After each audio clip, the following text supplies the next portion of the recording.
up, and welcome back to 24 Minutes of A24, the podcast that takes a look at the A24 library 24 minutes at a time. I am Ethan Simi. And I'm Ben Lawhorn. This week on the pod, we are headed to the pink opaque and trying to defeat Mr. Melancholy as we talk about I Saw the TV Glow. Two teenagers bond over their love of a supernatural TV show, but it is mysteriously canceled.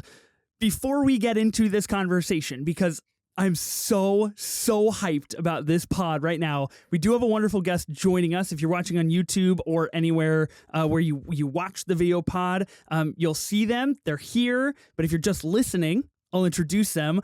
Aryan Patel of the Third Thoughts podcast. Welcome to the show, Aryan. What's up, man? I am super excited to be here. I've been talking about this movie nonstop since I saw it back at South by, and I have so many awesome thoughts, but also kind of sad and not as exciting thoughts. So I'm excited to get it all out there in this conversation. So this is why we invited you on the show, because you and I have briefly talked. You and I have had a quick phone conversation at one point, and I know you can attest to this. During our phone call, I was like, yo, we got to pause this because we got to save this for the pod. So yeah, basically. I'm trying my hardest to do the Lord's work for the show here. Aryan, I met you at South by this past year. We went to South by Southwest, kind of linked up on a lot of stuff. You went to go see this movie, I Saw the TV Glow. Yeah. The only screening that they did at South by was the exact time that the Oscars were showing. Yeah. Obviously here on the pod, we turned into 24 minutes of the Oscars for 10 weeks plus. I kind of have a definitive love for the Oscars. So now that I've seen this movie, I'm still unsure if I regret passing on it or not at South by, but we'll get into that. We'll see.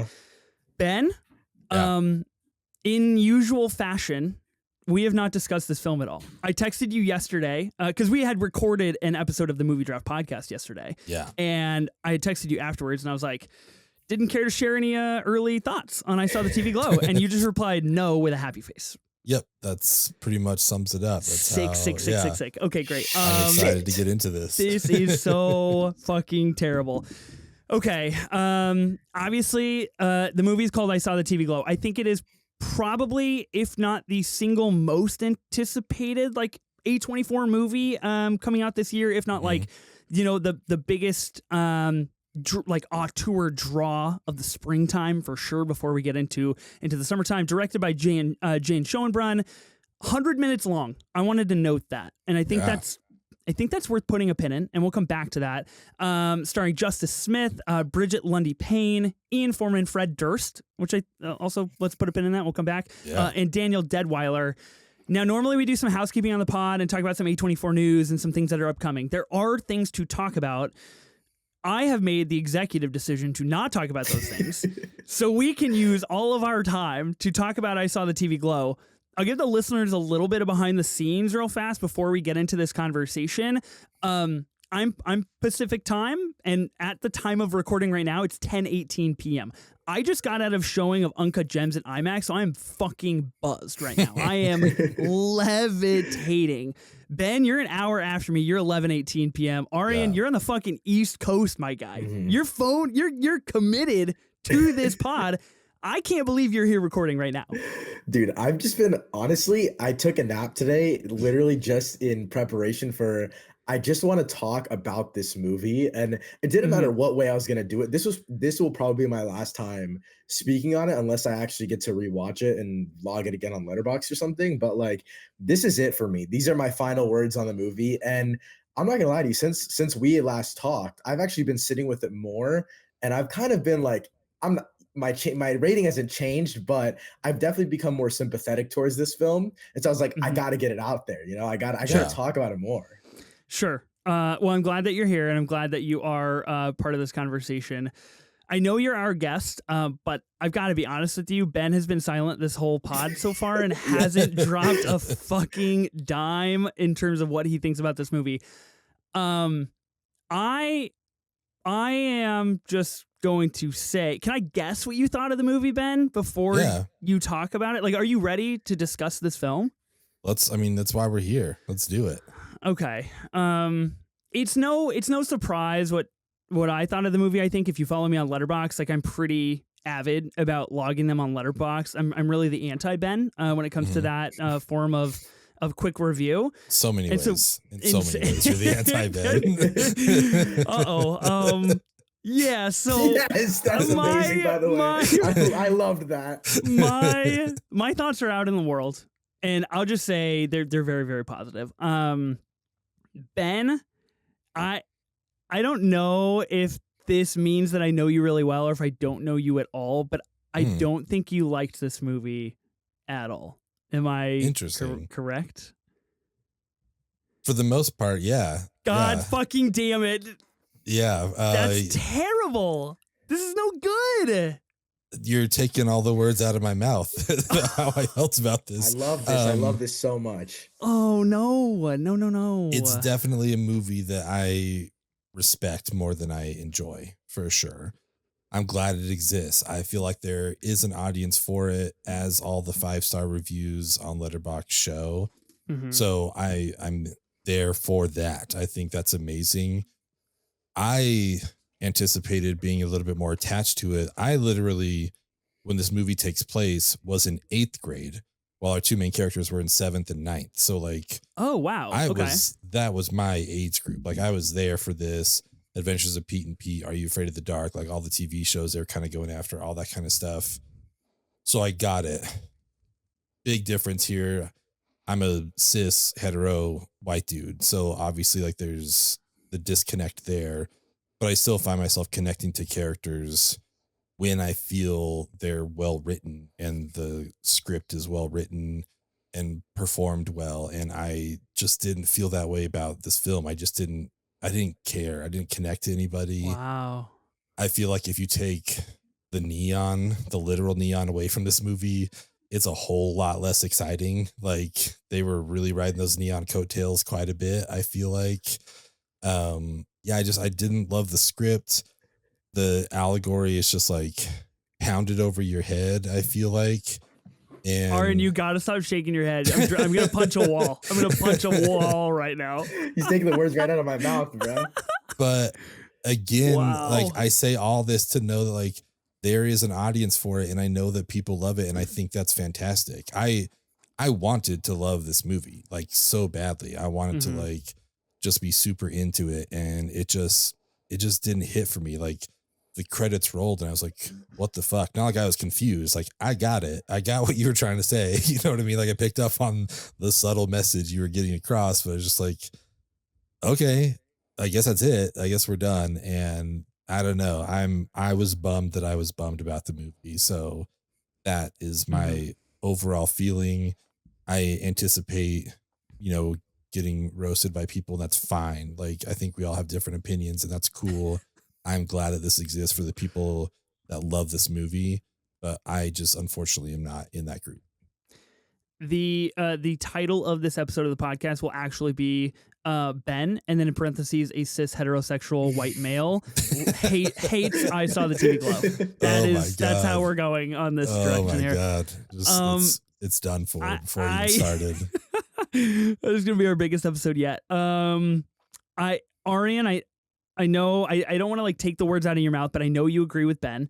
So I'm going to interject here a little bit. And I'm going to sandwich you guys to try to give a little bit of a different offering. Yeah, and then I'll argue with you after. I like. Yeah, this will be great. This is great. It is a 2v1 as I suspected. Little more difficult than a 1v1. But you know what? It's okay. I'm ready for the challenge. I am so proud of myself that I knew you would not like this movie, Ben. I think our friendship has blossomed because of this. Why do you think I wouldn't like it? I'm almost offended that you. He told me on the phone. He told me on the phone last night. He told me on the phone last night. He goes, "Dude, there's no chance Ben likes this movie." And I was like, "Sounds good to me," because that means I don't have to argue. It's a 2v1. I'm good. That's amazing. It has nothing to do with like. It has nothing to do with like the themes and, more specifically, obviously, like the trans allegory themes and like what that represents or anything like that. I know at least within the A24 library of things, and we've done this pod long enough and we've kind of traversed enough movies that kind of like dip their toes into these different ways of storytelling and different paces and visual clues and like things like this, I just felt like I saw the TV Glow hit those things that I know that just like don't resonate for you. Gotcha. Which I think is interesting because you and I were talking about After Sun earlier and how I resonated with that film so much. Mm-hmm. And you watched it and then you were like, I kind of don't get it. And then like 24 hours later, you were like, oh, wow, I get it now. And that movie ended up kind of being like the intersection of like, oh, wow, I didn't think you were going to like this. And you ended up liking it. Mm-hmm. But we find ourselves back in opposite ends of the room here on this one. I was waiting for my After Sun moment. I will tell you that. Okay. I've been. So you gave it a chance. You let it breathe, and it just never came to you. Yeah, for whatever it's worth. Like I haven't stopped thinking about this movie, but unfortunately, it's just been like thinking about why didn't it connect with me? You know, Sure. It's like I wanted it to so badly, and I just didn't. I wasn't into it. So I haven't stopped thinking about this movie at all. But none of it has been like, man, that shot blew my mind or anything along those lines. You know. Yeah. I can understand that. I can understand that. Aryan, do you want to speak to it at all before I give my take? I want to talk on just one point that Ben made. The thing that he said about the neon specifically and how if you kind of take that, I knew you were going to grasp onto that. I actually, you guys are so shallow. That's crazy. I actually really like that point because the way I thought about it, like as I was watching it at South by, was it feels like, and I've worked on probably 2 student films where I've been like the director, set designer, all that kind of stuff. Mm-hmm. They're pretty shitty films, I'm not going to lie to you, but I was very into the neon stuff like students are that make films, right? That is this movie felt like the dream storyboard of a college student filmmaker. And there's some good things about that. I think that makes it look nice. But it also, like a lot of college student films, in my opinion, is style over substance sometimes. But I'll leave it at that for now. I think that I couldn't disagree with you more, which I find really intriguing and really, really fascinating. I think not the point, but like a really large identifier of the film is that hypnotic, mesmerizing ability of screens and color and sound and what those emit. And I think yes, the neon like plays a large part of that, and I think like that is kind of the core visual style that Jane Schoenbrunn that they wanted to stick to, and I commend that, and they did stick to that. And I think, you know, in particular, there's one moment in the movie where Owen is watching the pink opaque, and then he takes the video out, and he's just stuck watching a static television. That's not neon, but that's still a representative function of like the mesmerizing capabilities of what's behind the screen and the box and like what's on the other end of things. I just think that a lot of times does encompass, especially when you're dealing with something like this that is so heavily themed and stylized after things like Nick and Night and Snick and Buffy the Vampire Slayer and like things of that era. Like that color, I feel like represents things of that era. And I really do think at the end of the day, like it boils down to like the buy-in and the personal taste. Like I could easily see how if the first time I saw this movie and I walked in and I was like, damn, that like I'm just not vibing with like the colors that we're doing right now. Like that's I could totally see myself in those shoes. I just fell in the other direction where I was like, oh, I'm kind of like really digging these. And so like my wholehearted like thoughts on the film, I've seen it twice now, which I do think is funny because I mentioned last week on the show, Ben, that like I'll at least see it once before we record, if not twice. And I guessed correctly that I was going to see it twice. I have tickets to see it a third time, and I'm going to take my wife, which I'm really, really excited about. This is my second favorite movie of 2023, right behind Challengers, a movie that, again, I can't stop thinking about and like where is Dune Part 2, my life. What? It's somewhere. It's up there, man. I don't know. Here's what I find really interesting that you ask about Dune Part 2, because I don't know if it was life or like the scale of Dune. There's something about Dune that kind of intimidates me because there is that fan base that are like, I read the books. I know what happens next. I know where like House Atreides is going, and like Dune Messiah is going to be crazy. And it's like, I saw Dune 2. I loved it. I thought it was incredible. I saw it one time in IMAX, and that was enough for me. And that, like, I was good with that. It's fourth on the year so far, so it's not out of that like top 5 conversation. But I saw the TV Glow jump to number 2 pretty quickly. I think there's a lot of things that we'll kind of talk about and we'll break down as we go through this movie. But I consistently like find myself really mesmerized, not only by the visual style, but like exceptionally contrary to what you said, Ben. I thought the script is just like no frills, 100%, kind of like weaving in and out of exactly what the thematic elements of the film are without being overbearing. Like I thought they were extremely nuanced, and I think you thought quite differently. Like, I know there are moments where Owen and Maddie, they say things that are like very direct. Like doesn't sometimes the pink opaque feel more real than real life? And it's like, that's the point of your movie. I got it. But it works for me. Like, I think it works in this situation for me personally. What else should we talk about? Like big broad strokes. So I think it is worth mentioning kind of at the beginning of this conversation, obviously, like the trans allegory that this stands for.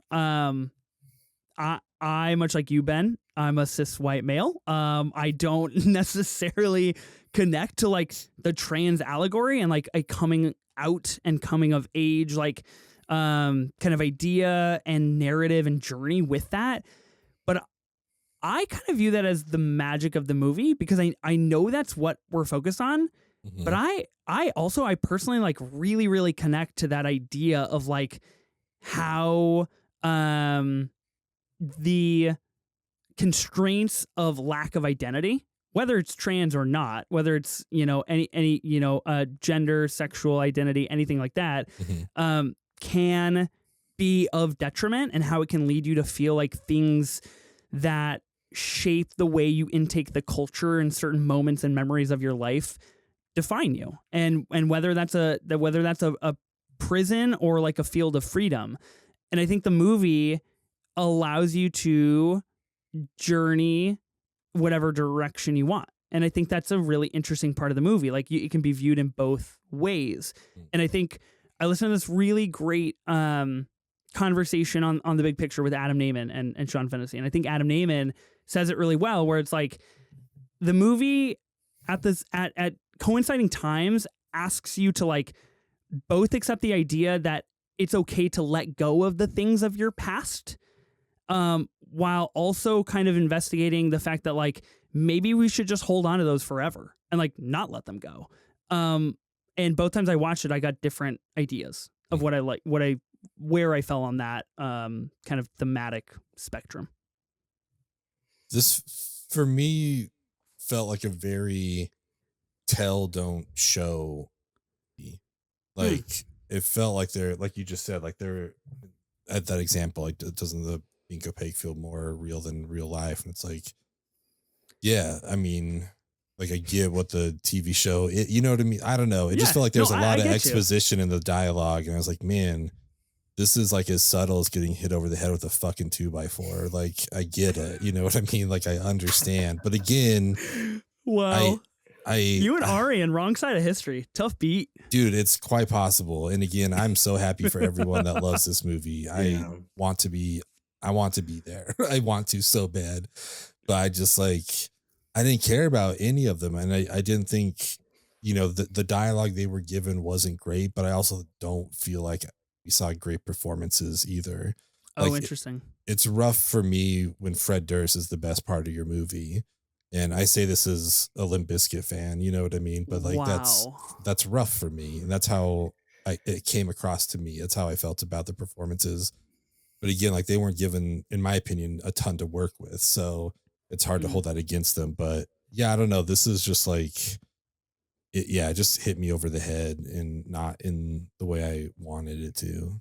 That's probably the one thing I'll disagree with Ben on is I do think the performances were actually at least Justice Smith for me. I've been watching him since I was young, and like the evolution that I've seen has been phenomenal. And it's not like he's. I mean, he was in like Detective Pikachu, but like he's Mhm. not really in those massive movies. At Mm-hmm. least in a role where he truly gets to shine. And I don't think the script is anything amazing. I can agree with you on that one, but I think the main thing for me was the evolution of the characters and how they aged through this movie and how I think the aging was a little bit weird. Like Can be a little you know what I jarring mean? for Yeah, I think sure. it was a Yeah. little weird, but um I think obviously like he plays the older version of his own character at the very end. And I truly felt that viscerally. And I think I'm not gonna lie to you, as I sat on it more and again, the trans allegory doesn't necessarily relate to me either. I fall in every single same category as you guys, except I'm brown. But the theme of life passing super quickly, Mhm. Yeah. that one really hit me over the last 24 hours, even though I'd seen it at South by. I just didn't really, it didn't click for me. I was like, okay, cool. The movie said it, whatever. But I've definitely found it relating to myself more, especially now that I'm making my way through college and I'm back home for summer break now. So it's like I'm thinking of the next year, but I'm also like I wanted to spend my time here with my family and my brother, my Mhm. mom. You know what I mean? So it's a lot of reflection that I'm doing during this time, and I think this movie came into my life at a good point. Um, but that's kind of where it ends for me. Like I kind of Hmm. am like the other stuff doesn't necessarily relate to me in terms of even using the movies as an escapism, I think, or movies and TV shows as escapism. I think, like Ben said, it's way too on the nose about it. I told Ethan this. I cried to Puss in Boots: The Last Wish. So it's not that I'm emotionally detached from films, Mhm. but it's just that this was doing way too much, and Hmm. I hate to keep going back to this because I think the director. I haven't seen their last film, so but I've heard it's pretty good. I haven't heard too many poor things about it, but it definitely just feels like a student that was given all of the possible materials to make what Mhm. they wanted to make. It feels amateur in a writing sense, in my opinion, but also in a visual sense. I guess the visual aspects just didn't connect with me specifically. Obviously, they did to you, Ethan, but like I just I was kind of sitting there and like Ben, when the movie ended, I took my friend to watch it the second time around, and he's like, dude, I don't think I got it. And I was like, no, I think you Hmm. got every single point, but I think that's it. Like, I don't think Mhm. there was more than what we were thinking. It was kind of a Nope situation for me where I thought there was so much more in Nope. And yeah, I got it all. It Interesting. just didn't hit me. And so Wow. Wrong side of history on two movies. Brutal. okay, I think Nope is actually not a bad movie though. This one I don't know, Nope is but a fucking modern day masterpiece. Let's just clarify that. I think Nope is good. I haven't rewatched this in theaters though, so I can't speak on that too Okay. much. Wow. Okay. No, it's fair. I look. I I think the kind of tell don't show that you mentioned, Ben. I view that as like a huge strength of the film, and like the fact that the script can rely on the performances of Justice Smith and Bridget Lundy Payne, I think speaks to Jane Schoenbrunn and like their really intricate thought process to maybe not necessarily like strip away the unessential items, but like to really be precise and to be really clear with what they're trying to talk about and the themes that they want to discuss and Mhm. the way that they want to put things. I know we kind of started talking about the performances. I want to come back to that, but I know I said the movie's 100 minutes long.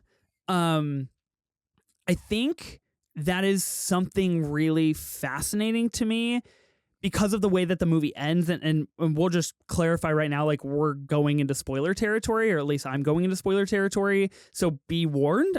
This if you don't want this movie spoiled, this is where it's happening. I think the really abrasive ending to the film is not only powerful, but I think it's really smartly played in the 100 minutes because, and I've talked to a few people about this, like I find myself asking a lot of questions, like where did Maddie actually go?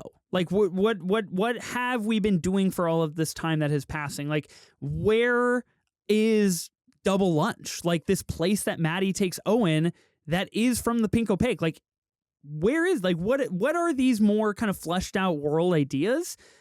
But I don't think we need any of that. And I think the ending proves that like, it just stops at a certain point in time. Like, you're just living on a continue like detrimental downward spiral. And like, we've learned enough that we need to know. Do you guys want to talk about the ending real quick, or do we want to save that for true cinema as we go through the movie? I say true cinema. Let's like get into the movie and okay. Yeah. Okay. Yeah. Sounds good. Let's get into the movie. So the movie starts with them basically meeting as kids. Justice Smith's character, Owen, who's actually played by Ian Foreman, as a 7th grader, which I agree with you here, Aryan. Both times I saw it, I was like, well, that's quite the jump. Like 7th to 9th grade, like that's a big physical jump that we're doing there. That's still a little difficult to like get on board with. But I can forgive it though, because the child actor is beyond flawless. Like he is absolutely amazing in my opinion. So I actually don't mind the jump. It is jarring, but that's about it. Oh, I don't know. Yeah, what in the world just happened? That's crazy. You just got a virtual thumbs up, dude. That's wild. That's incredible. sick. So you like the movie? You've changed your mind. That's fantastic. I like his opinion. Actor. No, the actor's good. The actor's great. So we get basically the 7th grade Owen meeting a 9th grade Maddie, and how they form a bond and a really quick friendship over the Pink Opaque, which is like this kind of more adult Snick, Are You Afraid of the Dark type television show that Maddie is obsessed with, and she's reading basically the episode guide, and it talks about every single episode, breaks it down, and like, I don't know about you guys, but like, I remember those things, and I remember kids like reading those about TV shows, video games. Like kids would come to my like middle school and high school with like a fucking, Skyrim like video game book, and it's like 1,000 pages big, and they're like, I need to know everything about this video game, and like that stuff is legit. I'm with you, Aryan. I think the actor Ian Foreman here is really, really, really good. And I just want to circle back to like the neon. We get it from very early on in the movie. Like, and it looks sick. We get cool the vending machine that they're kind of like juxtaposed against in a very dark kind of cafeteria. At Void High School, which is the name of their high school, also known as VHS, which I thought was kind of clever from Jane. I think this is a great opening. The first time I saw it, I thought it was a little slow. The second time I was like, oh, I get it. Like we're living this moment. This is the formative memory that the rest of the film is building off of and using to commentate on the themes at play. I thought it was really smart. For how quick the back half of this film is, I do think the first act was a little bit slower for me. And I think kind of going back to that substance thing, I feel like we sit on a lot of shots here that don't really need to be as long as they are. And I do think the runtime of that could have been padded on the back half, where I feel like maybe we needed a little more time, where maybe, for example, and we'll obviously get to this, but like the whole, like him, kind of exploring life on his own by himself. Like, I feel like if we had a little bit more isolated time there, we would have really been able to sit with his character and understand that real feeling of isolation, which obviously he still does feel as a young kid. So I do think it works both ways. But for me, I just think it could have moved a little bit quicker. But I will say I do like the vending machine shot was brilliant in the way that it like slowly keeps panning in, and then you kind of see everything caving in on them. I think that's amazing. Probably my favorite technical thing in the entire movie. Yeah, I think it was a solid intro. It's cool to see how they connect this first time. And yeah, that's I think this is going to be such a fun exercise to walk through this basically beat by beat and figure out how you're going to talk about Ben it. Ben is going to just sit like this the whole time. I thought this was the nostalgia I was getting, because like having had the Fruitopia machines, I was like, oh, cool. Like, here we go. I'm going to dig this. And that was like the last time I felt that. That is incredible to me. Yeah. That is such a bummer. I truly I started this pod and I was kind of mad at you and I was like, how do you not like this movie? And now I'm like sad for you. And now I'm like, man, I feel so far Welcome away to my from world, you. dude. Ethan is a D1 gaslighter, by the way. Dude. It's crazy. He's got full ride scholarship. I just do what I can. Okay. I just do what I can. Gotta speak the truth. Next one on the list I have here is 2 years later. We jump from 7th grade to 9th grade. We now have a 9th grade Owen, which is replaced by the actor of Justice Smith. And we have an 11th grade Maddie, who is still played by Bridget Lundy Payne. And I thought they did a really good job traversing the 7th to the 9th grade jump when they are the 7th grade character, really absolutely someone that I went to school with. And it's like, oh, you're capturing that mood very, very well. And then jump to 11th grade. The way we're introduced to the 2 years later, I think is really, really fascinating for me. And I don't know if this isn't I don't know what this says about me. I don't know if this is embarrassing. I don't know if this is dumb. I don't know if this means that I just need to be less emotional in my life. But the reason that I wanted to put this specific moment here on the list is because we do get this little kind of sense of isolation from Owen, kind of in the introduction of the movie. And I know we kind of skipped over Owen going to Maddie's house to watch the Pink Opaque for the first time. Kind of key. We can maybe come back to that if we want to, but it's this panning shot of Owen walking through basically a fair or a circus with some cotton candy. And he basically, after we know what we know about him and his isolation at home and how his dad thinks that the Pink Opaque is a movie for girls and how he's having to bond with somebody over this television show and he can't quite make friends any other way.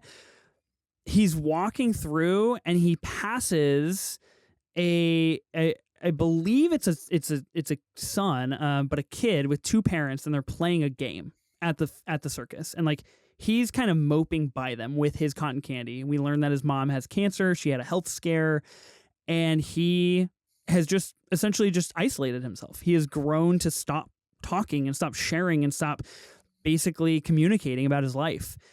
That shot made me cry. I was like, that's insane. What a brilliant visual juxtaposition of the life that Owen wish he could have, but he can't. And he doesn't quite know why. And he hasn't figured out the right communication style to identify with who he is and who he's growing to be. And it's ruining his childhood. And I think that is brilliant stuff from Jane Schoenbrunn. I'm either just emotionally void or I was just it's just there. Soulless. It's just there. You know what I mean? I noticed Wow. the same things and I was like, it's on the screen in front of me. And I get it and it's cool. But maybe it's also because I've never related to that kind of thing. And so it's I was like, yeah, this happens. And I was interested to see where he went from that conversation with his mother. I found that to be an interesting story beat, I guess. But in terms of the shot specifically and the whole 2 years later jump, I was just I guess we're just jumping time. And that's cool. That's not a bad thing, but I was just the yeah, point of the movie. Yeah, I was like, we're going. What we're dealing with. Yeah, I was like, we're going and we're making it move. And I was actually excited when we got the 2 year jump initially because I was like, okay, we're finally getting because that first chunk with the kid actor did feel long to me both times. So I was like, okay, we're finally moving along. And I guess the main thing, I'm not gonna lie to you, the main thing I got out of that panning shot was, okay, finally some dynamic camera movement. Wow, this is wild.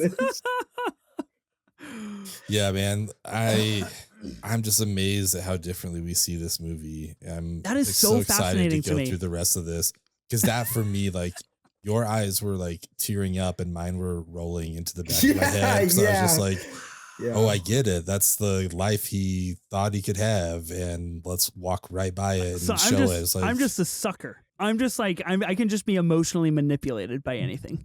Or is what I'm hearing. Or you read it the right way, and I'm the one that's just being an asshole. You know what I mean? Yeah, honestly, I don't like this movie that much, but I agree with Ben. It's I kind of feel like the You guys. dick. You know what I mean? Like I kind of feel like I'm like, I wish I got it, dude. I wish I did. I but- feel like I'm in the wrong. I'm Yeah, just no, being I know honest. I'm- You know I what know I I'm in mean? the You wrong. are. I That's know I'm tough. in the That's wrong. crazy. It is tough, but it's just like I just got to be honest. I'm not going to pretend. You know, it's just like Let me ask you guys, if you get a cotton candy at the fair, do you spit in it like Owen does? Because I gotta be honest, I thought that was out of pocket. No, I wanted to walk out. psychopath behavior.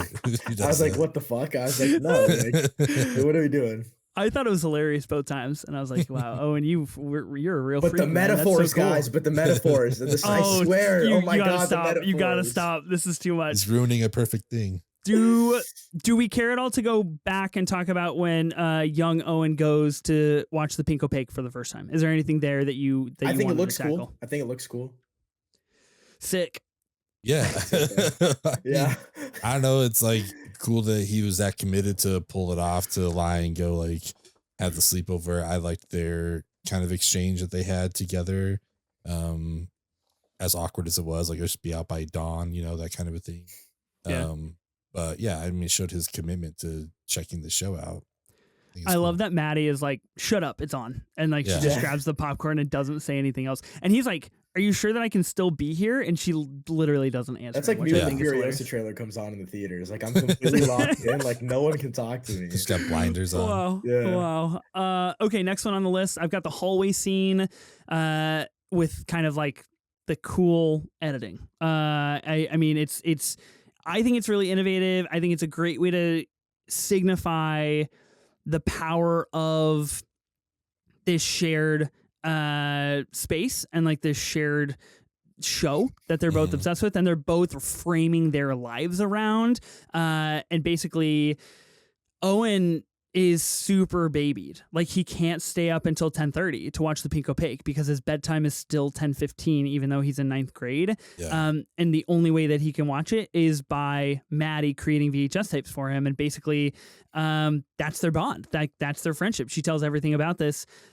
Incredible needle drop here. I thought, I again, like I'm so locked into this movie at this point where I was just like, God damn it. Like this is fucking awesome. Like I loved it. I love everything that we represent. And yes, Aryan, to your point, the metaphors, man. The metaphors in this scene.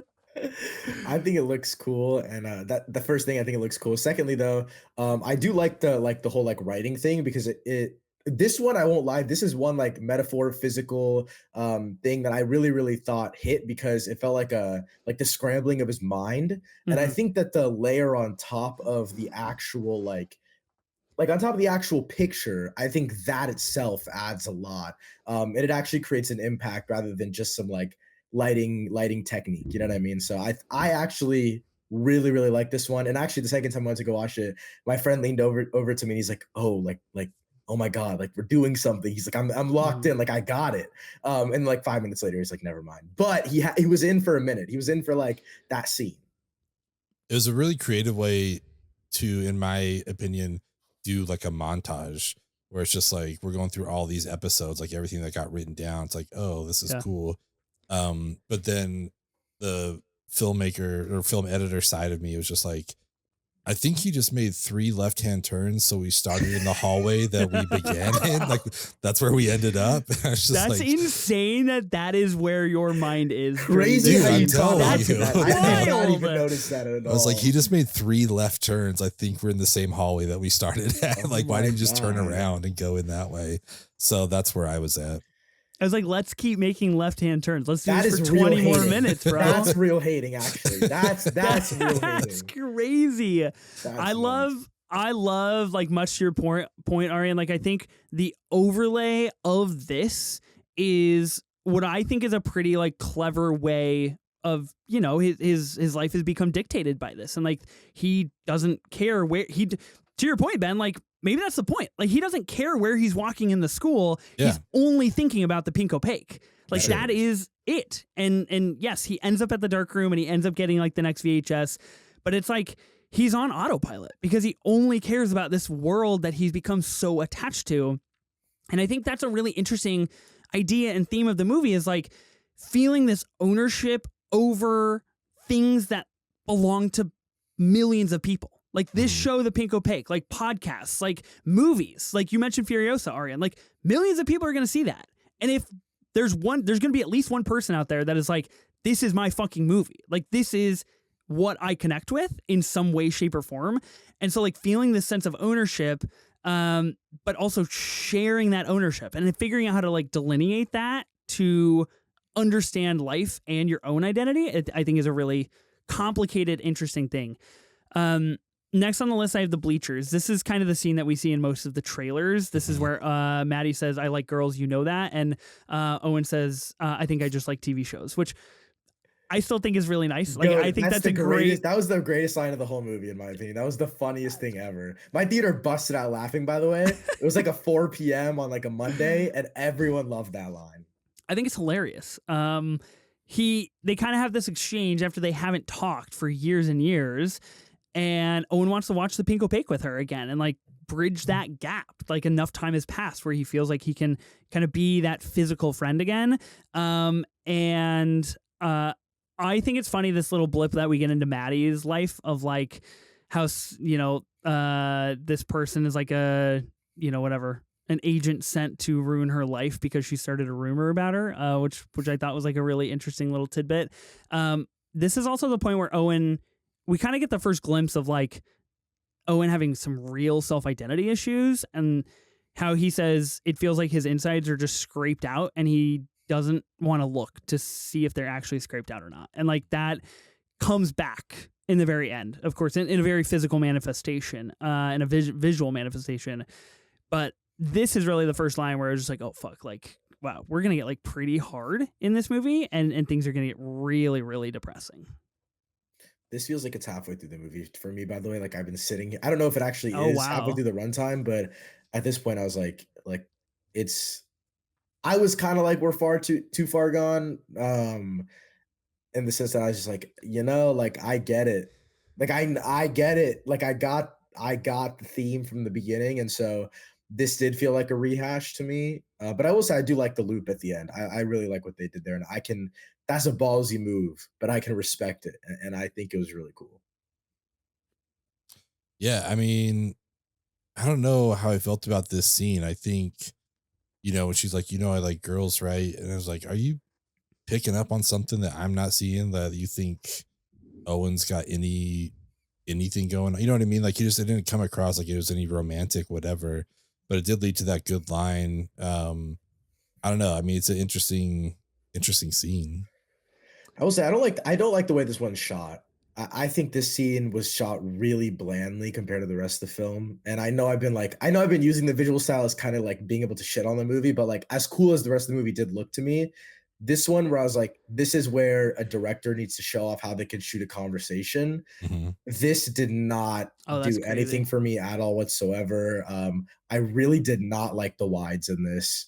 I thought it took away completely from this topic is a pretty intimate topic, especially for two people who have really aren't seeing each other like that, like in person. Like their friendship it's not surface level technically, because we find out later that this show means a lot more, but it does feel the relationship does feel surface level at this point to me as a viewer. And so I'm like, I wish the director kind of took the initiative to be like, okay, we're pushing these characters in. It's supposed to feel like a tighter space. It is supposed to be a tighter subject. It just, I don't know. Wides didn't do it. And I rewatched the clip today, actually, because they posted it somewhere. And I was like, yeah, I think my point still stands. I think your point is completely incorrect. And here's why. Because I think that is Jane's intention, is that anything outside of directly dealing with the Pink Opaque is bland. I think it is supposed to be not visually stylistic. It's not supposed to be hypnotic. It's not supposed to be intriguing. It is, in fact, just a conversation of two people that have lost identities. Like, Ben, to your point, I don't think Maddie thinks that Owen wants to get with her.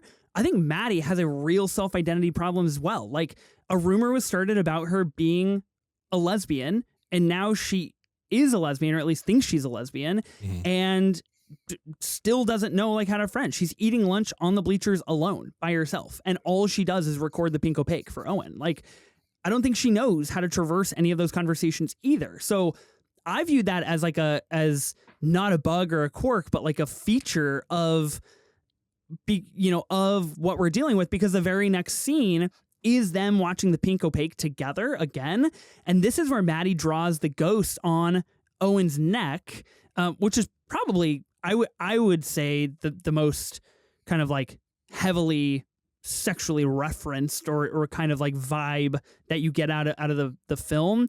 But there's a specific moment in the scene where Owen lays down and he sees a TV in front of his eyes. Like, he sees the static, he sees the world of the neon lights and the pink opaque.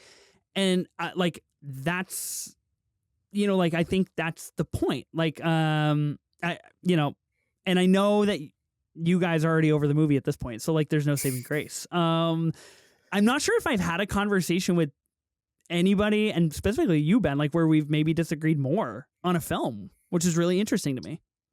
Yeah, it is. Like, this was obviously, I think you're right in, this is probably the most intimate scene between the two of them, with Maddie drawing the ghost on his neck, and then, the cut later on where he's trying to scrub it off and get rid of it. And, yeah, didn't want to show that side of him. So yeah, I don't know. It's interesting seeing this stuff so differently. To my point earlier about the neon, where it's just like, I'm not trying to say that the neon didn't work. I think it might just be like the only thing that did. And I think that's where it drew my attention of like, oh, so if we pull this out, what's left? Like, that's kind of how I felt about it. So it didn't like completely not work for me. Like, it made sense and I got it, but it just, if like, out of my rating, like, over half of it is just due to like the lighting of this movie, like, which is kind of rough. Have you rated it on Letterboxd yet, Ben? No. Do you know what you're gonna rate it? Yes. Can you tell me what you're gonna rate we need a little scoop. I think it's gonna be just about half of what you rated it. Oh my good. Wait, what you gave it a 5, Ethan? Hell yeah. Well, so I gave it a 4.5 on my first viewing, and then I bumped it to a 5 on my second. That's wild. Good Lord. Okay. I'm running out of ammo. Like, I'm running out of energy. I'm not sure how I'm being berated. I'm not trying to bring you both down. Sides here. This is wild. Yeah, it's actually, it's not that I disagree with you. Actually, like, I think a lot of the points that you're making are right, Ethan. Like, I'm not, you know what I mean? Like, you're not wrong about what you're saying. It's just that for me, I was like, I got everything you said.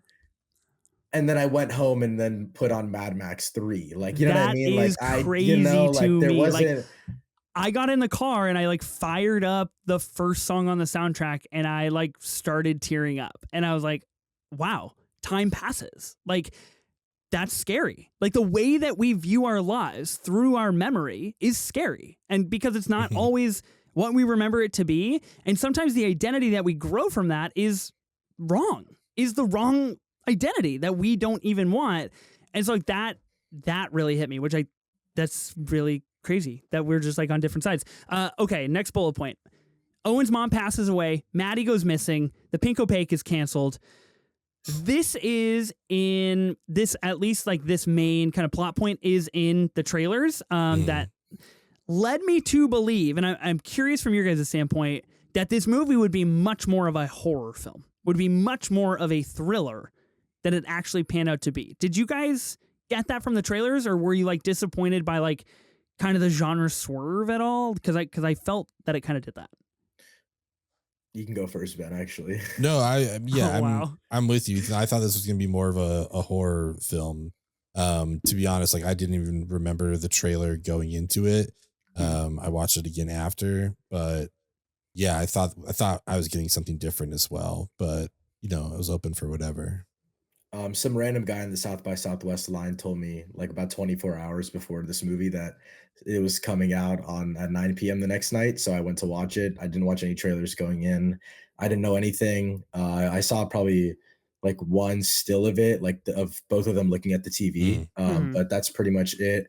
And I actually watched all of the trailers and all of the footage that released up to that point right afterwards for my review. Like, literally, like, minutes after watching the movie, I sat down, watched all the trailers, and I definitely see where you're coming from. It 100% looks like a horror movie, and especially the fact that they put this plot point in the trailer, I think really misleads people. I also told every one of my friends and family to check out this movie, and they all watched the trailers, and they Oh, were like, good. So they saw a good movie. That's exciting. no, they haven't seen it yet. They're going to, hopefully Yeah, they okay, like good. it. Hopefully they like keep it. them on that path. But they were all like, "Oh, is this a horror movie?" And I was like, Sure, "No, sure, it's more of a coming of age film."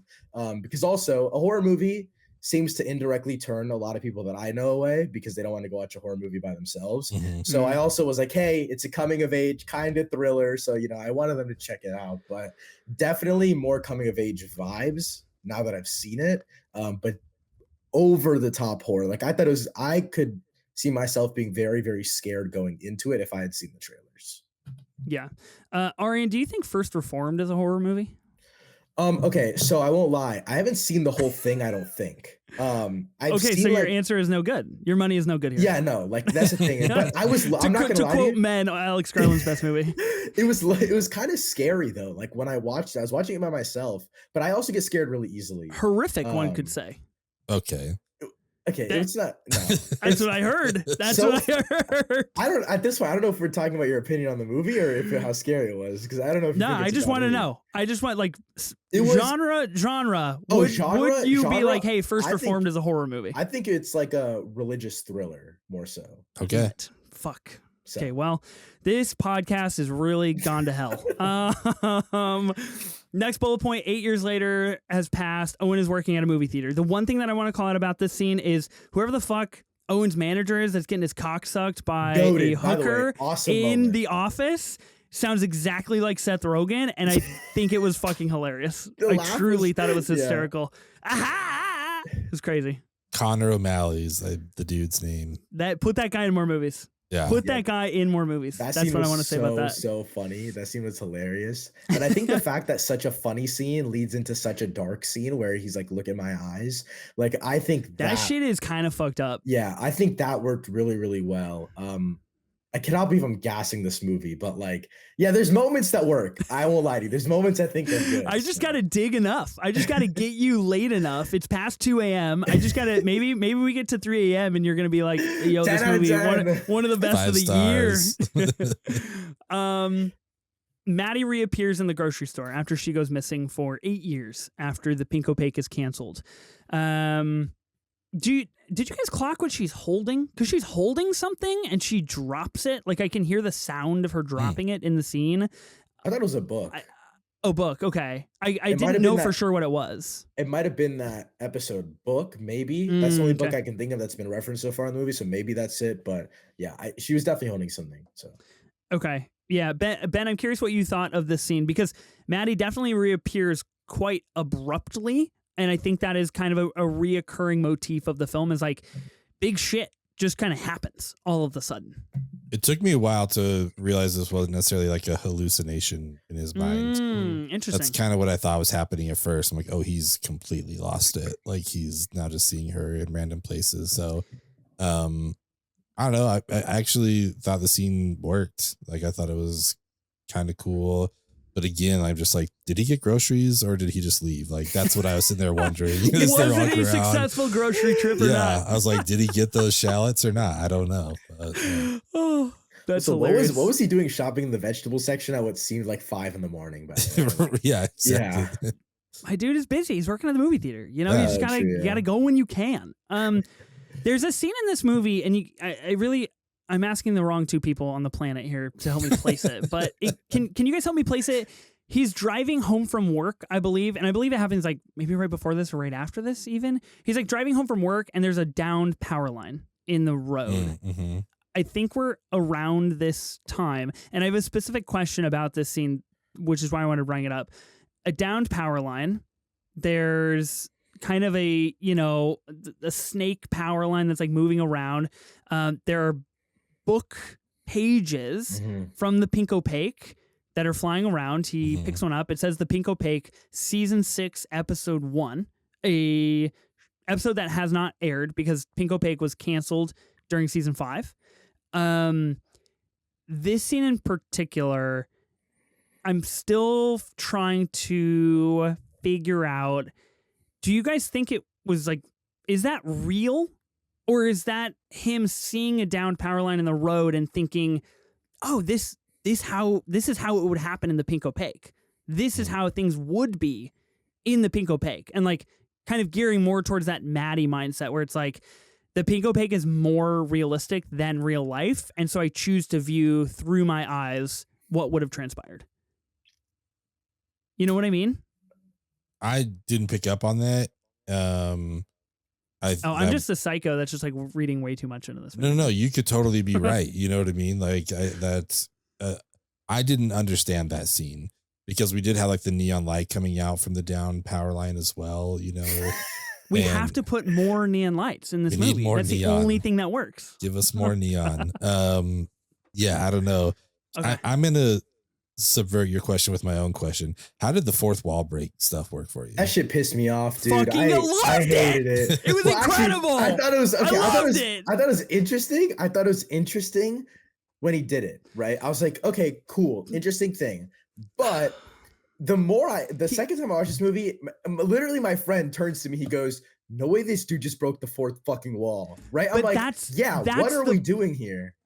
That is like one of the key themes of the film is that Owen feels like he's not living his life. He feels like he is narrating his own life and watching it pass by him. So by us getting those fourth wall breaks, I think they're really, really successful because that hammers home that point of like, at some of the most pivotal moments in his life, when he stops talking to Maddie or when he gets denied for watching the pink opaque by his dad, like those are moments that are key in his memory as having maybe not actually lived them, but felt like he was watching those moments transpire instead. And I thought they were brilliant. I think it happens far too often for it to have any impact on me. I think that's my biggest problem with it is I do agree. I think it happens in solid character beat moments. But I think like they could have, if they had taken it down from 4 or 5 moments that I remember to maybe like 1 or 2, it would have genuinely been like, oh wow, they're doing this. But then when they kept on doing it, I was like, okay, like I see what your vision is here, but again, it just felt like they were beating over my head. I was like, okay, like I get it, like it just felt like more exposition to me, actually. That's what it was. It just felt like he was just explaining and explaining. I was like, I get it, dude. Like, just go on with your day. Like, you can't watch the pink opaque. But he can't. He can't. He doesn't know how. Because that's how he feels. I think. And how did you feel? Because you asked the question. You haven't even answered the question. Yeah. It felt like the hat on a hat because, like, we also get voiceover in this movie of him narrating stuff. And then to also get, like, the fourth wall break is just like, oh, okay. So we're really just, like, making sure the audience knows we're talking to them. Like, and again, we're talking to someone whose favorite movie is Ferris Bueller's Day Off. I'm aware about the fourth wall break. You know what I mean? Breaks the fourth wall in like 90 seconds. Yeah, exactly. But I also think that works in that movie because I don't remember exactly when we get the first one in this, but it felt like we were a little while into the movie and then suddenly we get the fourth wall break. I'm like, oh, feels like we're kind of far into this movie before we get this. Is narration technically a fourth wall break? Because I didn't think about it like that. I mean, voiceover. Yeah, I don't know. It's just like it's not necessarily could be fourth like an unreliable wall break, narrator, which is like adjacent. Okay. Yeah, it's just more exposition. It's just a different way to do exposition. So that's why I was like, either do the voiceover or do the fourth wall break.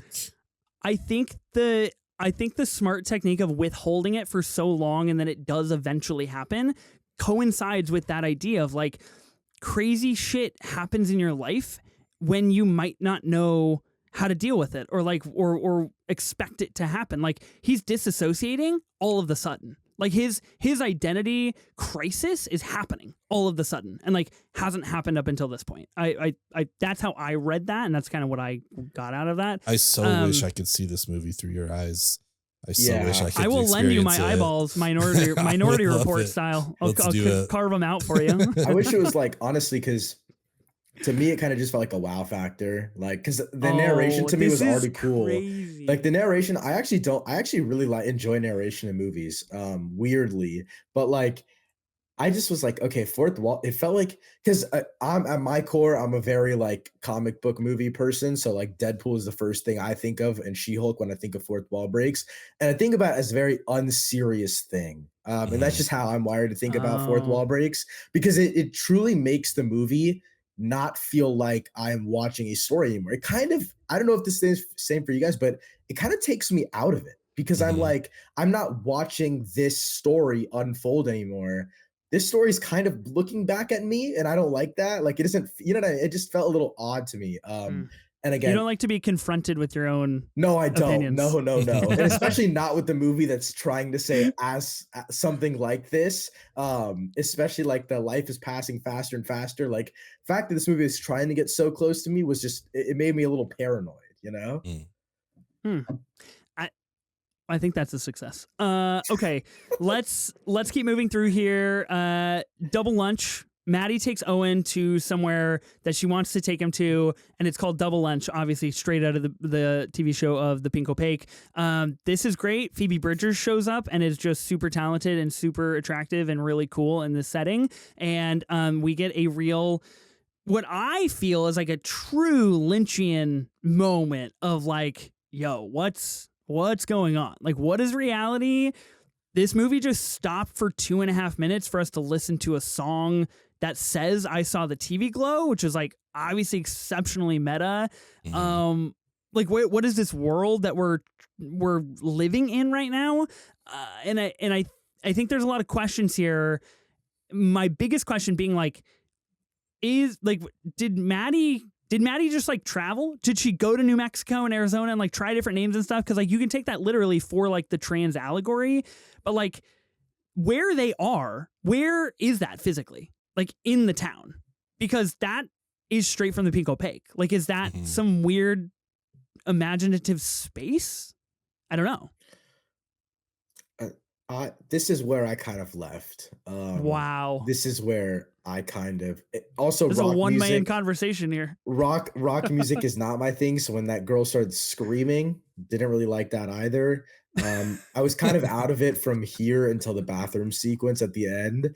I was just like, it's not for me. Oh my God. So Maddie's monologue, you're just like fucking checked out on. No, well, okay, well, we spoke about this yesterday, and like honestly, the quote that you put in, we'll talk about this. I don't want to get too ahead of myself, but Maddie's monologue, the more I thought about it, actually did it had the most impact on me out of most of the things. But like when I was Okay. watching the film, I was kind of like, for sure, yeah, like talk your shit, queen. Like, you know what I mean? Like I was like, Yeah. yeah, keep going. But like that's it. Like I didn't really Mm, feel much until the end from the screaming rage session at the bar until the end. I loved it. Hell yeah. Hell yeah. Happy for you. Okay, let's just press on. Let's press on to Maddie's monologue here. We're in this dome thing again, very Lynchian of Mhm. like what is going on, what is real, what is not real. This is where Bridget Lundy Payne, they get to monologue for like 7 minutes, like 8 minutes here. Legit. It is Yeah. long. It is a true blue monologue, which I like we could diverge and talk about that for like 20 minutes of how like movie going, like monologues kind of don't exist anymore, and they existed like 10 years ago, and now they're just like not a part of like the monolith movie going culture, and maybe that's tough, like a tough sit for some people, or a tough like thing to kind of get invested in. She mentions a lot. One specific quote I wrote down: time felt wrong. I was 19, then 20, then suddenly 21. She talks about her journey, where she goes. She travels. She tries on different names. Can't figure anything out. She basically pays this kid to bury her in a coffin. She gets buried. She feels like she kind of transcends her body. And this is like really her, I guess, like trans allegory moment where it's like, that's like, I get that. That's what the monologue is. I think it also obviously works on the level of like, what's going on with the Pink Opaque, and like what's going on with like what's going on inside Owen's mind. And she starts to crawl and call Owen by a name of someone from the Pink Opaque. Like she goes quite feral in this scene. I think everything about this works genuinely like supremely, and I was totally mesmerized by this entire scene. I think the scene actually would have worked a lot better if this was the final scene of the movie for me personally, because I actually think like the first time I had seen this movie, I was really invested into the monologue and I found it really, really interesting.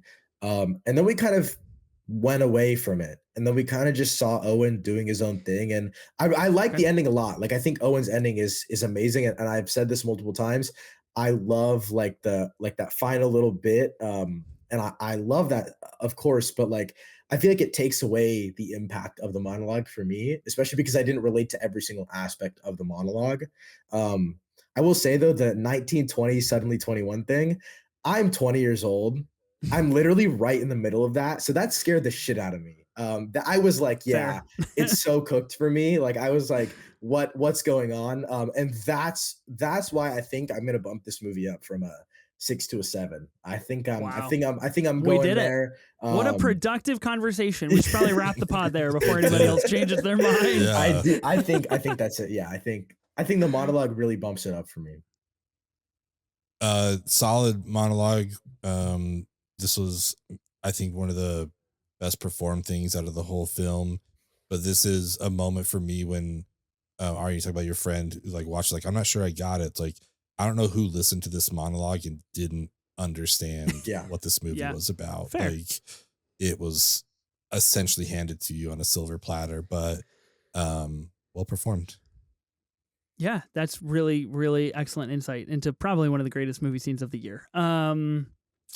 Okay, I just have a couple more things here to talk about. We're gonna pretend like he didn't just drop that, by the way. I said nothing bad about that. I said nothing That's bad. true. No, it's true. It's true. You didn't say anything bad. He just has to that means a lot. oversell. He has to oversell so it makes up for our hating, actually. Oh yeah. Someone's got to do justice for this movie.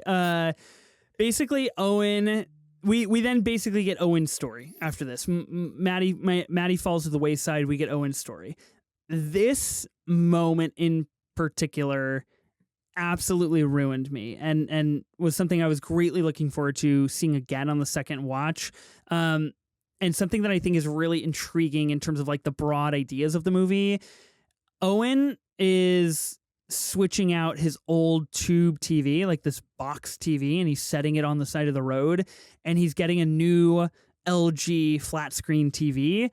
His dad passed away a couple years prior to that from, I believe, his second stroke, and he has started a family of his own, a family that we never meet, by the way, which I think is worth noting and intriguing. But I love Jane Schoenbrun's basically parallel ideas of how life can be seen and measured, and like how time can be seen and measured through how we consume media. Because he the way he grew up was attached to VHS tapes and Saturday nights at 10:30 and a tube TV that had static when there was nothing in the box. And now he gets a flat screen TV and he can stream the pink opaque. And this is where we really get into the idea of like memories aren't what we remember them, and those identities are maybe not the way we remember them. And I thought that was a really brilliant way, especially like in the time of the culture that we're in right now and the way people consume media, was a really insightful way to kind of make those thematic parallels. It worked really well on me. Surprise. You know, brilliance definitely a word. Not sure if it's a word we can use to describe the outlook on media consumption here because it's so on the Wow. nose. This is crazy. I literally don't think I've disagreed with anybody on a movie more than this conversation. I've never seen someone throw such blunt shots at Netflix in my life. Like, do they deserve it? That 100%. is not at all how I read it. That is not at all how I perceive that theme. I completely read it as just like fuck streamers, like, you know, like I love the OG, like and maybe crazy. It's because I just like and I agree, dude, physical media is supreme. Like I don't disagree with her take here. Shout out Criterion Closet, let's go. Yeah, dude, like I love it all. Like I spent way too much money on this shit. But like I'm like, you couldn't have said it in a more blunt way to me. Like I get it. Media consumption, it changes the way that we view our media, the accessibility of it. It's understandable, you know? But it's like you didn't have to just spell it out like that. And I get like I don't know, actually. I think the one positive in this scene, I think the fact that we don't see his family is really interesting. I think that's really Mhm. cool, and it adds a lot of suspense to the last like 10 minutes of the movie. Because he's like laying on his side like he did in his mom's lap, right? In the Mhm. other Yeah. ones as well. Yeah. I thought that was an interesting choice to make as well. Kind of, I don't know, like it's intentional, but I feel like we don't get any evolution in this character throughout the whole film Oh wow. at all. Like I feel like I he's the same person as a 7th grader as he is as a 40 something. Is that I think that's Yeah. the point, though, a little bit. Yeah, for sure. I think that is a little bit the point. I don't want to skip too far ahead, but I also think that's a flaw because I don't like characters that don't do shit. So, like, I I think it's a pro and a con. I think in this particular scene, he does say years past that felt like seconds. And I think that like directly speaks to his seemingly lack of character evolution is like, he's just all of a sudden, he just has a family. He just all of a sudden streams things and like gets rid of the box that he grew up with. Like, I think that is really powerful to me. And Aryan, I know we kind of talked about this offline a little bit in our phone call, but like, I wonder if that's a generational divide in how people understand and consume this film in particular. Is like, I grew up with VHS tapes. I grew up with that ability to like only watch things when they were available and not be able to have them streamed and not have YouTube on my phone and like not be able to access a personal laptop or anything like that. And so like, I connected with Owen on that level. So like anytime Jane Schoenbrunn repeated that idea, I was like, oh shit, like you're right. Like that is how my life worked. That is how I remember my childhood. That is how I consume things now, which I think is really interesting to me. The final thing worth mentioning here is obviously the ending. We cut to 20 years later. He's working at the Fun Palace that his just incredibly asshole Amazing manager boss. that that brings him to. He sings happy birthday to this kid and basically has a panic attack that nobody is aware of. Obviously a physical manifestation of an internal identity crisis and panic attack here. He goes to the bathroom. He slices open his chest and he sees inside is essentially a television glowing. Like saying that out loud, it's like, okay, I get it. So I understand. How do you think Ben and I felt, by the way? I understand. But like it worked for me. He sees the inside of him and how he identifies, and he has like a split second smile. And then he leaves the bathroom and he apologizes and says sorry to everybody. And the movie cuts to black. Nobody cares that he's saying sorry. He still feels like he needs to say sorry, even though he has realized his full identity within himself. I think like there's a ton of stuff to tackle there. Way too many things for where we're at in this podcast right now. But like it works. It worked really, really well for me. The person next to me, the first time that I was watching this movie, it cut to black and they turned to their friends and said, "Is that it?" And like they walked out. They did not like the movie whatsoever. Admittedly, they showed up 30 minutes late and they were on their phone sometimes. So like Psychotic. RIP, my guy, like you fucked up. But also I get it. Like, yeah, is that it? I think that's part of the charm of the movie, part of the mystique, part of the mysterious nature, part of the enchantment and the hypnosis. I thought it was fantastic. I love this movie. You can go first on this one, Ben. I actually kind of like the ending. Like, yes. Yeah, I thought it was a cool way. The kid in the money catcher where it says on the top, "You're dying." Sick. Yeah. Sick. I mean, it's good. It's the best reflection of the film of just like be who you're supposed to be. Like, don't hide this inside you and live a life you don't want to live. Like that. I think that was an interesting way of showing that for sure. So the ending worked for me. The last 30 seconds of this movie worked for me, like where he's apologizing. I really, really like that part. But the part where he sliced his body open, instantly thought of Monkey Man, right? I think it's crazy fair. that I That's saw fair. these movies literally within 48 hours of each other, and they did pretty much the same type of You think Dev physical- Patel and Jane Schoenbrunn were just like texting they were each other? definitely We're like, yo, chopping we it should up put this in about our it. movies. Yeah. They definitely like storyboarded it together, by the way. No. But I think the way that it was done in Monkey Man, to me at least, it definitely felt a little bit less on the nose because it was like, I think here, I think I was also fed up at this point, so that's a big part of it.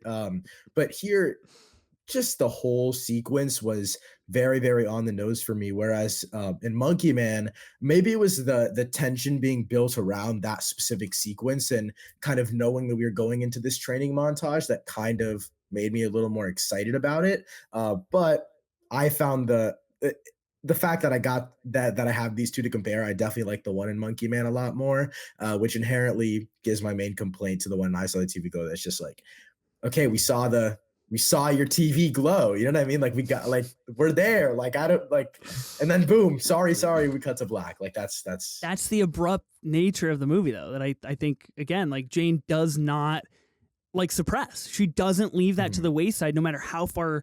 Or excuse me, they don't leave that to the wayside, no matter how far they get into the movie. I commend them for that, and like they stuck to that. What a wonderful, beneficial conversation for all parties here. This is fantastic. Ben, honestly, can I add? Like, cutting to black, unexpected is just like dying. So it could have been a metaphor for that. Who knows? Mm-hmm. The metaphors, man. Aryan, you nailed it in the beginning of this pod, man. Dude, the metaphors. Ben, do you have a true cinema moment? Are you at a point where you're just like, it's not worth it to pick a true cinema moment? What was it? Maybe his 3 left turns in the hallways to get back in the same hallway he started at. Maybe that's what it is. It's good. It's good. No, the ending is what I'd go with for sure. Aryan, do you have a true cinema moment? I think that it's all the neon lights, right? Anytime you see a neon light, you're like that's cinema, the best moment. Yeah. Cinema. No, I think that panning shot with the vending machines and them as kids, that one really worked for me. I think again, like the whole movie, very on the nose, but at least it was showing off a little bit of cool technique, at least. I think for me, it is Maddie's monologue in the dome. Like I just think that is something special, and I do think at the end of the year that's going to go down as one of the best scenes of the year. I hope that this coming out in May doesn't lose the conversation when we get towards the end of the year and become one of those like, hey, remember that movie thing. I think it's got the power to withstand that happening. I did want to give a really quick special honorable mention to a scene when Owen goes back to Maddie's house to watch the Pink Opaque for the first time as high schoolers, as like 11th and 9th graders. Maddie just starts crying. She just starts crying, and Owen looks at her really confused and then like looks back at the television. Again, like, yes, it's on the nose, but like that shit worked for me. Like it really hit where it's just like, Maddie, that's how Maddie feels like her life is. Like when she is with the Pink Opaque, she feels overcome with emotion. She feels like her true self. And Owen hadn't realized that yet at that moment in time. So I think it doing something so small speaks so much to both of their characters. Okay, we've done true cinema. We've talked about the movie a little bit, a lot. This is phenomenal for me. This is part of the reason I wanted to make our A1 Act be our top 5 A24 movies. I'm just, spoiler alert, it's in mine. It is in my top 5 A24 movies of all time. So I'm just going to put that out there. Aryan, you're the guest. Do you want to go? Should we go 5s like around? Yeah, I think we go 5s all around. 5s around. Yeah, I think that's better. Okay. Can I give like 2 honorable mentions though? Like, no, you don't. Quick? You don't like this movie. You run out of time. Oh, well, we're not. Well, it wasn't going to be about this movie. For like top 5 A24. Yeah, sure. No, so okay, I think Killing of a Sacred Deer, Come On, and Uncut Gems. Those are right outside of my top 5. I think those are amazing movies, and I wish I got to watch Uncut Gems tonight in theaters as we're recording this. So pissed I missed out on that. But 5th place for me is The Green Knight. Recently watched this one on 4K. I know people don't think it's amazing from what I've heard. I love how slow this movie is. I love the ending of this movie, and I think it is Dev Patel's best performance for sure. Wow. Interesting. I do enjoy The Green Knight. I like it quite a bit. Great Christmas flick. I have 6 5-star movies according to my letterbox. for A24. Oh, for A24. Wow. I have not. I have 9. Nice. So that's what my list is. It's my 6 5-star films from A24. So one You're had just to miss the changing cut. the A1 act. You're like, I'm just not going to abide by what, Not gonna what do it. Ethan Number put 6, in the doc. yeah. So the one that is missing the cut is Ex Machina. That'll be my honorable mention. Ooh, okay. But in 5th place is the movie that is objectively better than La La Land. It is Moonlight. Okay. That's what I'll Love be that going you threw in with. the objectively. Really, really smart it's play a there. statement Really of well fact, done. as according to the Academy. So, yeah, Moonlight is going to be my number 5. I love that film. Talk about coming of age story. I think that one is beautiful. Great performances all around. I love it. Yeah, that's good. Speaking of Ex Machina, my dad just got me the Ex Machina screenplay book for my birthday a couple of weeks ago. Nice. Boy, that thing is beautiful. Like I know it's on the spendy side, but like it is gorgeous. It has all kinds of really cool concept art and like notes and stuff in it. It's really, really neat. Well, in the spirit of what you guys did, my number 7 is The Last Black Man in San Francisco, a movie that love it.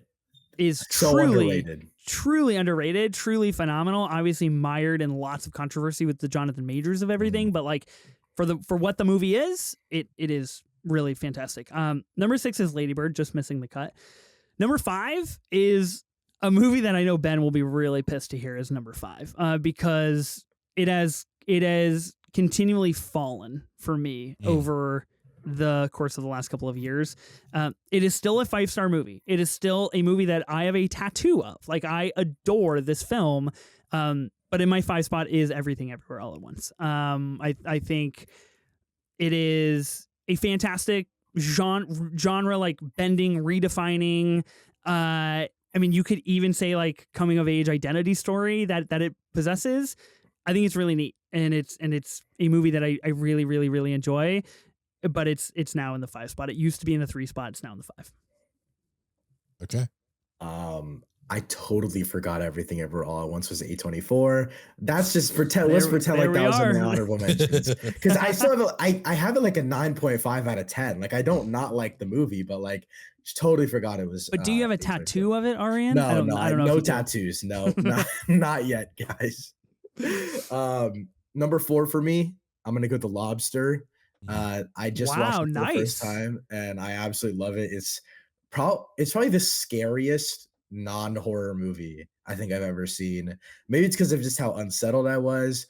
I also think it's so weird and so like dumb sometimes, but I'm like, fuck it, like it's cool. Like, I love this stupid concept, and hey, it's beautiful too. Like, it's nice. It's a nice, weird, I hate to say this, but low-key comfort watch for me. Wow. Nice. Yeah. It gets really weird. I mean, especially the ending is like Yeah. really, really Yorgos coded, obviously. Number 4 for me, Everything Everywhere All at Once. Oh. Yeah. Okay, look at that. Yeah, not too far off. Good flick. Amazing film. Love that movie. If you're watching this, you can see the poster behind me. It's just one of my absolute favorites. But yeah, 5 stars, but you know, something's got to fill the 4 spot. It's true. In my number 4 spot is I Saw the TV Glow. This has, like I had mentioned, made my top 5. It is, I think, really a fantastic film. I think that it's only, my adoration for it personally will only grow with time, which I think is a really interesting idea and trait of a film like this that tackles the passing of time and like how we remember how we relate to media. Like, that is scary to me, that like in 25 years or even in like 6 months, when A24 inevitably releases the collector's 4K, but just like pray to God that happens, that like I'll have a different experience with it then than I do now, and like a different remembering of it. So it's my number 4. Collector's VHS. So they've got a release. Ooh, that's a good idea. Now we're talking. That is smart. Don't give that idea away for free. I'm actually gonna beat that out, and I will contact A24 if they want to be let in on the idea. Hit us up. Hit us up with $10,000. Number 3 for me, I'm gonna go Good Time. I think this is, I kind of honestly, I think it's aside from the Batman, probably, I think it's Robert Pattinson's best performance. I know it's not as like flamboyant as some of his other performances, but I definitely really like this one. I like how grounded it is, and it's just so much thrill in such a like what feels like such a small package. And I don't know, I was surprised the first time I watched this movie. I watched it right away, like the day after, and then showed it to a bunch of my friends. I've seen the movie like 5 or 6 times at this point. It always goes by quickly, and unlike I Saw the TV Glow, I think it uses neon really, really well. That's just me though. Hell yeah. Just had to get in a dig. Had Slide to dig. it in there. I like that. Yeah, shout out Blonde Robert Pattinson, just forever undefeated. Also, R.I.P. Buddy Duress, who passed away recently of an overdose. Really great in that movie as Ray. Number 3 for me is Midsommar. Ari Aster's best film. Will you be seeing Midsommar director's cut in theaters? Sure, yeah. Well, it's coming to IMAX. Did you not know this, Ben? I did not know that. Following up on our conversation from last week, A24 has announced with the end of Uncut Gems that Midsommar director's cut will be their June IMAX film. Coming to theaters June 19th. Unfortunately, I will be in Las Vegas celebrating my wife's birthday, and I will probably be unaware of my surroundings, to say the least. So I will not be going to Midsommar, even though I wish I could. Yeah, that'd be awesome. Sounds like good IMAX, though. I mean, we were on the right vibe last week. I was like, yo, like we both said we should put Climax in IMAX. Yeah, do it, dude. I stand by that take. Yeah. Number 3 for me, and I agree with you, Ben, it is Ari Aster's best film, Midsommar. Yeah, I agree with that one as well. Yeah. Number 3 for me is Past Lives. We've talked about Past Lives a handful of times here on this show. Truly a stupendous film.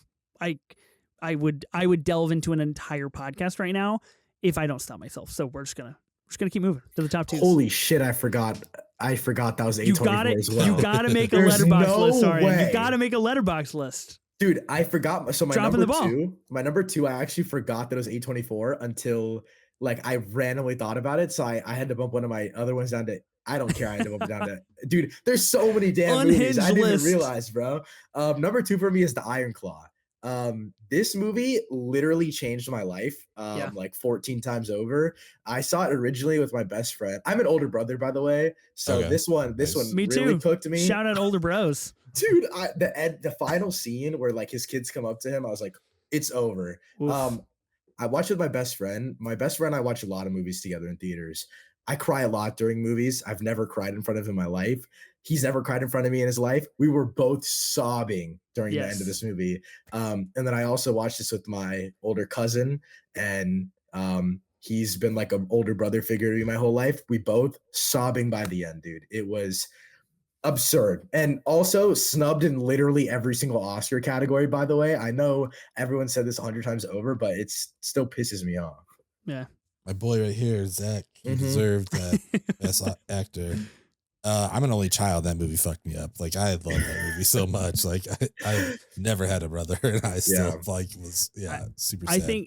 I think it's crazy that we're all kind of influenced a little bit differently with that movie. I am an older brother, so like I connect to that portion of things. My best friend was actually an amputee, so like when Jeremy Allen White's character shows up in like The Beyond and feels grass with his feet, I mean, you know when you cry and like you're hyperventilating because it's like my friend has passed away, or like my animal has died, or like I can't understand my life right now. That is the crying that I was doing in the movie theater. Like I was literally hyperventilating. So like I'm with you guys. Truly profound movie. Wild stuff. Yeah. Ethan, we keep having one just be like they're a little off from each other. My number 2 is Past Lives. Hell yeah. Yeah. I think I know what your number 1 is, and I think we're gonna keep being one. Is it your number 2? I think so. Yeah, that makes sense. Yeah, I don't know, man. I fucking love this movie. If you want to hear me talk about it, listen to any of our episodes about Past Lives. This movie's perfect. Yeah, shout out Inyan. Really brought you and I together, Ben. It really did. that's actually how I convinced you to do the pod. I was like, you know this thing called Indian? Like, we've actually hosted a million podcasts before. Yeah. Just not in the same timeline, not in the same lifetime. Number 2 for me, little movie called After Sun. We referenced it earlier in the pod. I am a father of a daughter. I can't I literally tweeted today, the day that we're recording, like thinking of this movie a lot today. And it's like 4 stills from After Sun. Like I can't not think of this movie. I think again, whole pod, but like this is special shit. I've never seen it. I want to check it out. I started it and I was like, I don't know if I want to put myself through this right now. Fair. I always, because I've only heard amazing things and I've only heard people sobbing about it. So I'm like, I don't know if this is the right time. So let me just put it to the side. I think that was a good decision. I'm proud of you for being aware. Yeah. Is it time for my number 1, right? Number 1's fired up.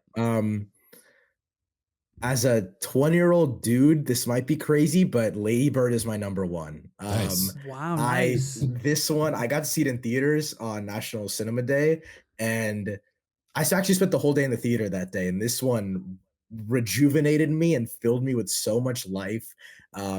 Brilliant movie. And Saoirse Ronan and Greta Gerwig, I need them back together so bad. I literally pray every day for that reunion. I fucking love this movie, dude. 5 out of 5. Like this is it. Where the fuck is Lucas Hedges? Dude, where's this guy been? Dude, I know. I swear, I only see Saoirse Ronan and Timothée Chalamet. Not that they're Make bad, a movie, but like, where's Lucas? everyone else? Yeah. Also, shout out Tracy Letts, physical media fucking god in this movie. Incredible. I love Lady Bird. So I mean, also a good. 5-star movie. It just didn't Yeah, make my top 5. Yeah, Lady Bird's fantastic. And my number 1's After Sun. Hey, we did it. There you go. We agree almost on a lot of things. Agree, yeah. Yeah, I couldn't recommend this movie more. I'm not going to tell the story again, but I was blown away when Ethan said he loved this movie. And I was just like, I don't know what the fuck you're talking about. And then I watched it and I cried at my desk at work the next day. So you're welcome. Yeah, this movie is amazing. I don't know. I love it. And I want everyone to see it.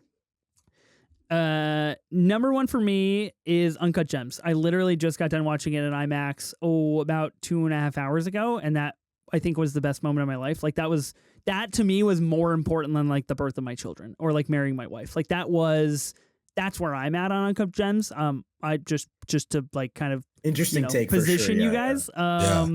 But yeah, that was such good takes wild. This whole pod, and then he decided just such good is a little crazy. Let's swerve at the last minute here. Uncut Gems, fucking undefeated. Holy shit, I'm gonna come. Greatest line of dialogue in a movie ever. I don't know the last time we gave our top 5 A24, Ben, so that was like a nice little cool. surprise. Yeah, a little rejuvenation of a check in there of where we're at. Let's do our A24 ranking for I Saw the TV Glow, and then we'll wrap things up here on the pod. I have never been more interested in what a ranking will be, specifically for you, Ben, but also for Aryan. I don't know what's coming, and I'm afraid. Yeah, Ben, I think you got to go first. Set the bar as low as possible, and then I'll bring it up, and then Ethan will just go to the top. Yeah, this is a D24 for me. Wow. And it's been a while, I think, since I've said those words. I wonder what the last movie you rated a D24 was. With The Witch? No, I give that an F. I don't remember what I gave a D to. I've never seen The Witch, but now I don't know if I want to watch it. Wow. The Witch is good. All right, don't be distracted. I'm on the outs on The Witch for sure. So, everyone else is into it. You're saying at least I Saw the TV Glow is at least better than The Witch, is what you're telling me. Yeah. If you're giving me these two, and like, hey, you have to watch one of these right now, like, easy choice. I know what I'm going to watch. Wow, that's sick. Okay, yeah. Cool. We're at least making progress there. Yeah, we're making progress. So, yeah, D24.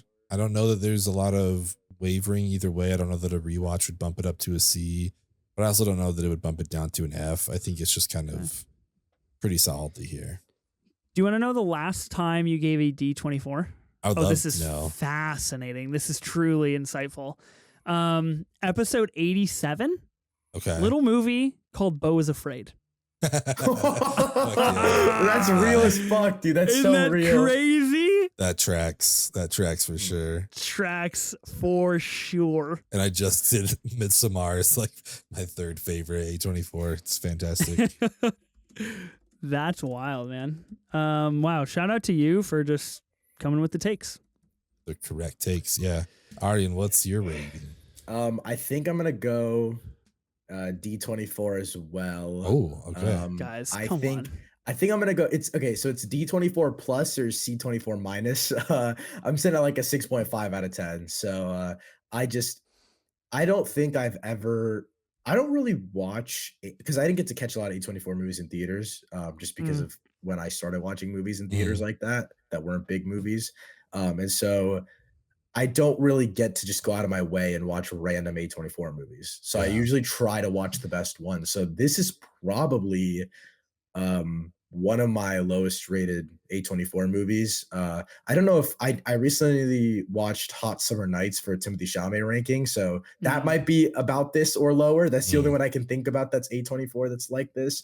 But that's really the only comparison I have in terms of ranking. I will let you in on a little secret. Hosting an A24 pod, you get to watch a lot of A24 movies. Yeah, I'll just say that. little known secret here on the show. I don't think it's a surprise. Like, I'm going with an A+24. I think this is like really impressive. I don't know if I have like a lot more cohesive thoughts to say without like spanning another hour here on the show. I think it's really interesting that Jane Schoenbrunn, that they made We're All Going to the World's Fair and then proceeded to make I Saw the TV Glow, which is like kind of an elevated version of that from like what I've heard, and then get A24 stamped. Like that is something. And I think like that's something that you can analyze, you can break down, like whatever, but I think this is like inherently A24 coded, and I commend them for like picking this up, distributing it, and like finding it and giving Jane money to like do this movie. I think that's fantastic. Okay. Vastly different ideas, vastly different reactions to this movie. Guys, I just want to say thanks. Thanks for a great conversation. I was fighting for my life out here for the last 90 minutes, and I feel like I barely made it out alive. Thank you for trying. Thank you for trying. I wasn't going to throw in the towel. Like I had to stand my ground. Yeah, you did. Yeah, and I respect it. I tried my hardest. Next week on the pod, The Sympathizer. Ben, we're doing the full season. Well, minus episode 1. Yeah, I got a lot of episodes to watch, my guy. Yeah, for sure. I'm excited though to get into it. I love that first episode. So yeah. I heard it's really good. It's gonna be fun. It's gonna be something special. Huge thank you to you, Aryan, for jumping on the pod today.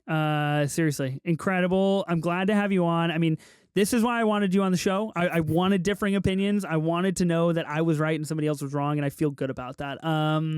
If people want to find more of you, where can they find you at? Firstly, thank you so much for having me on. I really enjoyed this conversation. I had a great time. Anytime I get the opportunity to talk about this movie, I will take it.